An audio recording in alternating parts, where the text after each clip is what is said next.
This your boy, Big Head the Dome Doctor, you heard me? Coming to you live from Detroit, Michigan, you heard me?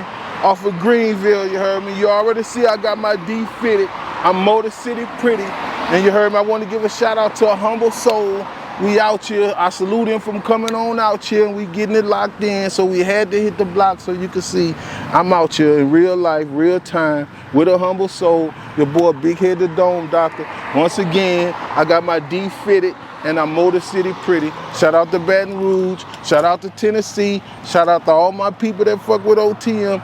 I'm out of here. Bet. AHumbleSoul, we checking back in, man. Got Big Head in front of the camera once again. Like a couple months since our last conversation. That time, we was in the South, in Baton Rouge. This time, we hours away. The Midwest in Detroit, you born and bred, you know what I'm saying? What's going on with you since the last time we chopped it up, man? I know you dropped the project, but just update the viewers, dog. Shit, you see me in the flesh. Detroit fitted, got me Motor City Pretty, you heard me? Like, glad to be home, you heard me? With a Baton Rouge soul and a Baton Rouge heart. You heard me? To be home and be embraced and to be, welcomed and, to be accepted and supported with the music and, to have fans in Detroit, all that, bro. It's lovely, bro. I love Detroit. You heard me? I'm glad to be here, man. I feel like I'm at home. You heard me? Oh, for sure. I think the last time we had our conversation, you was mentioning like your father and you was talking about like family here and there, but I don't know if you highlighted that you were still actually like in communication with him or tapped in with him. So since you like so is it official relocation, and also have you connected with some of your old people, like some of your family members, since you came back this way? Well, I came in on a mission to like check in with my father because due to life battles and life struggles, like I went through the ups and downs with moms. But mom's good, mom's content, mom's straight. You feel what I'm saying? So I'm like, thanks to God and moms, you know what I'm saying? So it's like, well, okay, now you got to go check on your father. And then I heard a few little bad things about him, like he was out there bad, he couldn't maintain, couldn't take care of himself, stuff like that. So I'm like, oh no, not my pops. So let me get to Detroit first chance I get, try to straighten it out, try to help him and things like that. So when I first got here, I was like putting out little ransoms trying to find him. You heard me? Then I went to where I heard he was at, went to throwing little money out around there by the car wash. Nothing really panned out, but through the help of social media and things like that, I'm getting closer and closer and I'm getting better news. Come to find out, he ain't at the car wash washing other people's cars. He at the car wash washing his own car. So I salute him for that. You heard me? So that, that gave me a whole different look and a whole different relief in my heart with my father on how he doing. So, hopefully one day I pull up on him. And I bumped into like my brother, you heard me, like my mom's son, Brian, you heard me. He one of the guys that I pulled in with the OTM Detroit. That's Monster Bags. That's my brother, my mama's son. And like I kick it with him and his people. And then I got aunties, you heard me, that, I ain't seen since I was little. And, I have a vibe with them, like you can feel it, like you feel like them, your relatives. And when you at home, when Detroit your home and you around your relatives, it feel like it. So, shout out to Adrian, Myra, you heard me, Edna, my cousin Paula, Ricky, you heard me, Danica, you heard me, like all them, like Damika, all them, like right here in Detroit, and there's more of them, you feel me? But, like I come to help. I ain't come to hinder, I ain't come to lean, I ain't come to cause trouble, I come to help. So, I'm trying to put myself in position to help my family and help Detroit. That's why I'm repping Detroit like I'm repping it, because it's a whole different rep, you feel me? Like I was repping Southside Baton Rouge, it was more Southside, you heard me? And like Detroit, it's just Detroit, you feel me? So shout out to all of the links in Detroit. You heard me? I done linked up with a few cats. Tommy Gunn, you heard me? Neen, you heard me? Peter Promo, Trap Kino, you heard me, and you know, just people out in Detroit trying to make it happen. You know, like shout out to them, man. Shout out to Detroit. They're still motivated. You heard me? It's still that city. It's still in place. You heard me? They got the Tigers, the Lions, the Pistons, the Red Wings. They got college teams. They got all that. So it shouldn't be hard to tap into that when you make music like I make. So that's why I was reaching for the stars on Made in Detroit out the gate. You feel me? For sure. Before we get into the project, man, your latest project. So the motivation initially coming up here was to find your father, like reconnect with your father. Right. And our last conversation, you shared a story, like the first time y'all really kicked it, like all of that happened in one day. Y'all stole out the store. You said at first he came walking. Y'all ended up going to the store, stealing some stuff. It was a whole situation behind that. The shoes, the bicycle, then him getting shot. Right. He go to the hospital. You really didn't, all in one day. Right. You know what I'm saying? And after that, you really didn't see him too much since then. But next time I saw him, he was bandaged up. He said bandaged up, yeah. Yeah, so, definitely. So you haven't saw him since then? Not since then. And that's been what, like more than 30 years ago or probably, something like yeah, definitely. It's been some over decades. 30 years ago. For sure. Over 30 years ago. Over 30. And so since then, y'all really haven't been in contact though? Like even over the phone, social media? A couple times we was on the phone. But one time I was in jail. And, you know, I told him, I said, well, when I come home, you know, I'm going to try to, you know, get you straight, set you straight. Because he was saying some, you know, it was kind of like tight on him then, but he was letting me know he was going back and forth to Tennessee and stuff too, though. Oh, okay. So I was like, okay, you know, that sound like, you know, back and forth sound like motion. So, hey, you know, hope he's still in motion, like his son, still in motion. But you say you getting closer and closer. Closer and closer. So it's particular car wash. What side of the city? What I mean, well, the side of the city is east side. For sure. Is where he's, you know, but east side is big. So he's on the other side of the east side, you know, across Warren or well, I think that's Warren, but he on the other side. And like when I say I'm getting close, I'm speaking of like now I got relatives on his side popping up on social media. For sure. So it's like, you know, I'm just really giving them a chance to claim the prize money or the reward money before, you know, like I just reach out, because once we, you know, build the family thing, we family, you know, if we're going to stand on family morals and principles, then that's what we're going to do. If we ain't, then we ain't. But, you know, that's how that's going. Man. Hopefully, you know, you reconnect with him sooner than later. So I guess he just disconnected altogether from even his side of the family too, because you said y'all talking on social media, but ain't nobody can kind of just get a hold on him like number one. Well, that's where the bad news came from. My cousin Lee, you heard me. My cousin Lee, he was like, you know, somebody I looked up to, you know, like my favorite cousin on that side of the family, on my father's side of the family. And, you know, I do remember him buying me McDonald's and stuff when I was a little bitty dude. You feel what I'm saying? Let me spend the night at in his trap houses and stuff when I was a little bitty dude. Let me catch a few sales for him when I was a little bitty dude. I remember that. And, you know, I honor that because that's the type of, you know, lane we was living. But when he said what he said about my father, you know, he made it seem like that my father shouldn't matter. And I was like, I don't care what he doing, how he doing it, he matter. And if you don't want him to matter, then that means you're not my cousin. If he's not my father, you're not my cousin. So I'm like, put it in perspective.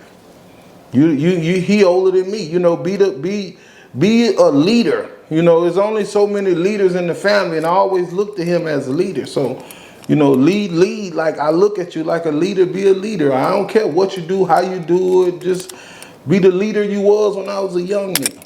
Feel me? Yeah. What was the news that you had got about your pops before you came up here? That he was a junkie in the streets, and you know he was over with for. Like he wasn't even worth being located. Because I was just trying to get them to find him for me. Him, my brother Pop said he was trying to help him, you know what I'm saying? Like, that's why I got the good news from my brother Pops. Walter. Shout out to Walter, because he told me, man, he was washing his own car. Bet. He ain't walking. Yeah. Yeah. I mean, man, it's kind of tough. I mean, you saying that, but you being vulnerable. But that's how it is in your music, though. Right. Man, correct me if I'm wrong. I want to touch on a song. I think "Keep the Blessings Coming." Right. Off your latest project. I know where you've been going in. I think it's like your third album this year. So Right. far. Right. I think the Switch. Correct. It may be more than that. Switch music. The fourth one. Out in Pappy. And then Detroit came before Made in Detroit. That's me and my cousin. I don't think I ain't come across that one, Detroit. Yeah, see that's mainly him, but that's me coming in to help him, push his project. That's what I was saying, like when my aunties was like, help your cousin out if you're gonna be here, and Pay Loaf, that's my cousin. So Sure. I'm like, okay, let's do it, man. And we went straight to it. We got some bangers. You heard me? Glory, that's a banger. You heard me?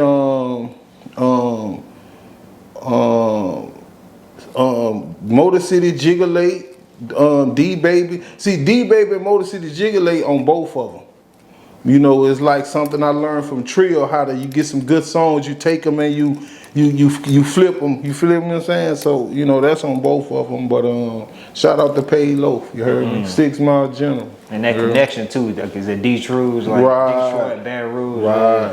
Yeah. But then I felt like, by me wanting to leave a lot of Baton Rouge in Baton Rouge, I said, you know what? We're going to speed past that and get straight to Made in Detroit, because I'm made in Detroit. You feel me? So I'm like, ain't no sense in half stepping. You feel me? So now it's just full-fledged Made in Detroit. You heard me? Shout out to Baton Rouge. You heard me? I got Baton Rouge in my heart. You heard me? They already know. You heard me? I'm from Big D.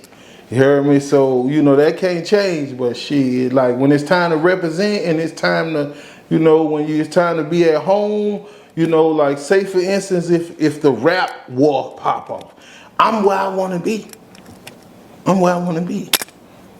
Yeah, I want to be with Eminem and T Grizzly and Babyface and Ice Water and Cash Doll and PZ. PZ. Payroll. I want to be with all them people that represent Detroit. Dej Loaf. Right, Boss. You heard me? Like, yeah.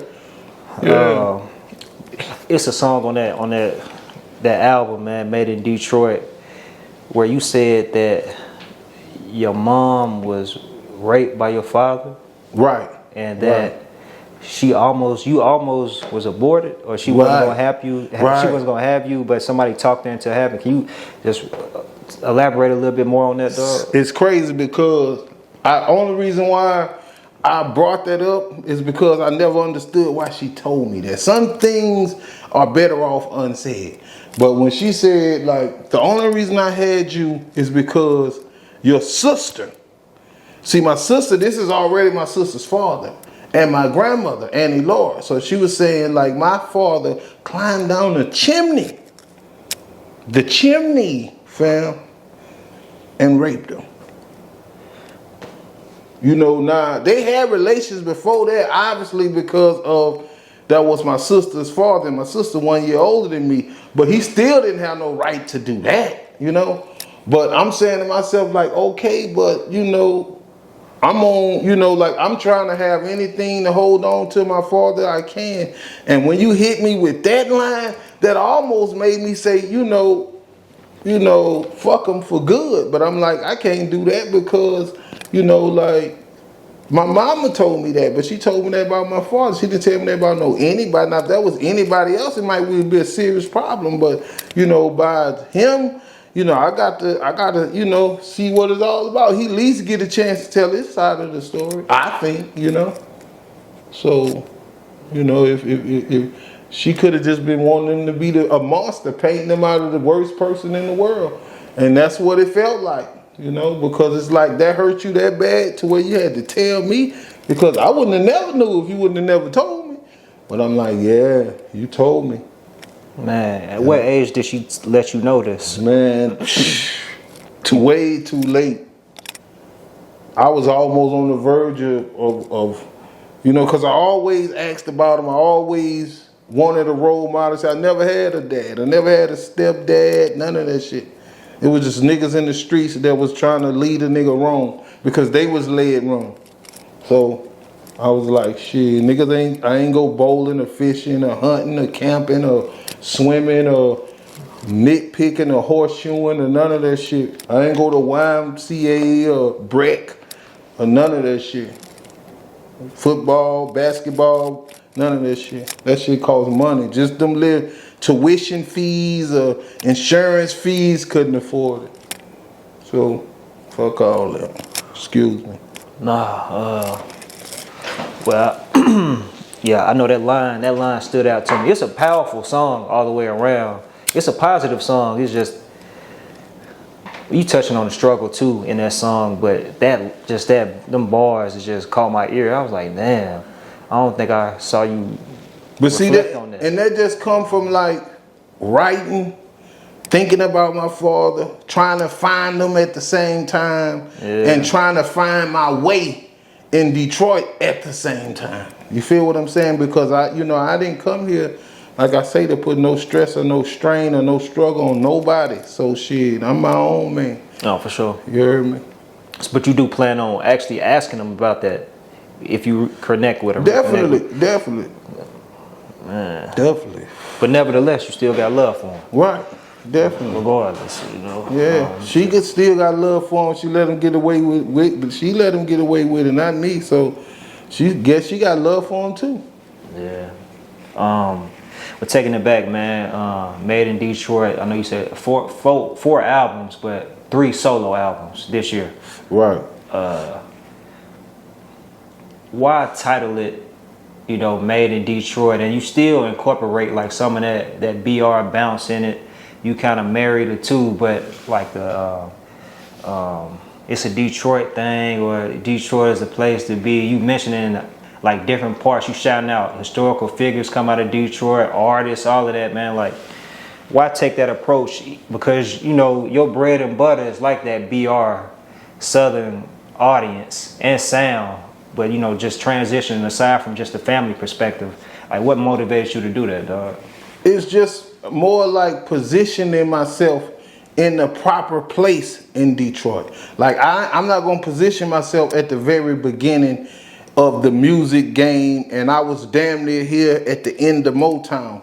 So I'm like, I have to ensure them that I am made in Detroit. I was just here so long ago, y'all don't remember. Y'all watch me grow up and all that on the internet and all that in Louisiana and Baton Rouge, but I just had to assure them that I was made in Detroit. You heard me? Like the hospital I was born at, they condemned it, but I was born in Detroit hospital. You feel what I'm saying? And that's my niece on the album cover.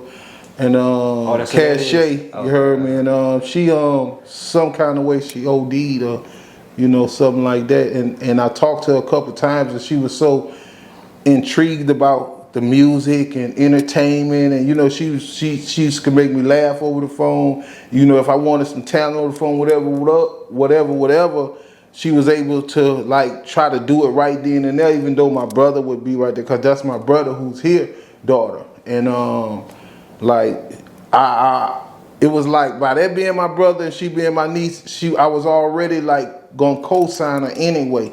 But I couldn't do it from there because of like, the life struggles and things. So I was saying when I get there, that's going to be somebody else I was going to mess with. So, in the process of her being gone, like I was on the phone with her one day and the next day she was gone. So I was like, when I got here, I was like, I'm going to keep her memory alive, or I'm going to try to. You feel what I'm saying? Because she was young.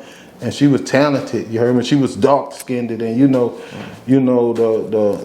darker the berry, the better the talent, man. You know what I'm saying? So that was a lot of talent. R.I.P. to Yeah, Cachet. R.I.P. to Cachet, my niece, man. You heard me? Latrice Johnson. How long did it take you to record that project, man? Did you do it all in Detroit, or did you already have? We said a couple of the songs came from the previous project, but all recorded in Detroit. Or you had some stuff.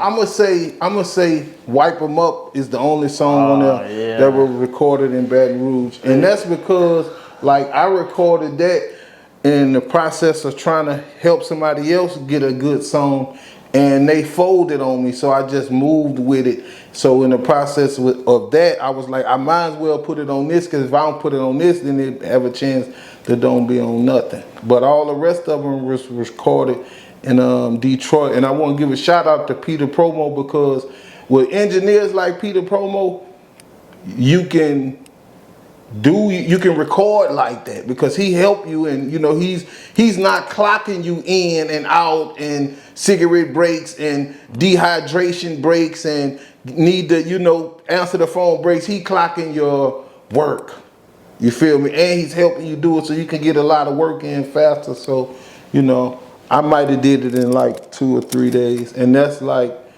it would taking 1 or 2 hour sessions.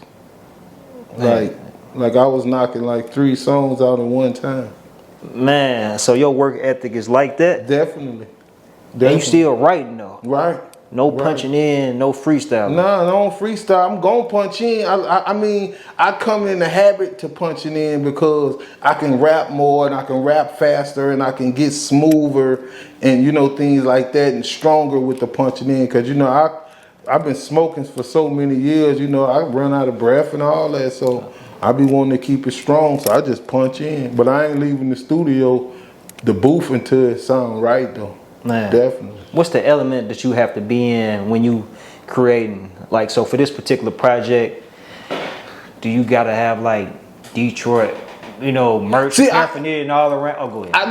I needed me missing Detroit so much to do it like I did it, and to be inspired about Detroit and want to help Detroit rebuild, because Central Station had just opened soon as I got back. The water had just started coming out the little thing downtown when I got back. So it was giving me a feeling of rebuilding. So, I'm like, okay, cool. Like, I want to, be part of the rebuild. So I was moving like that.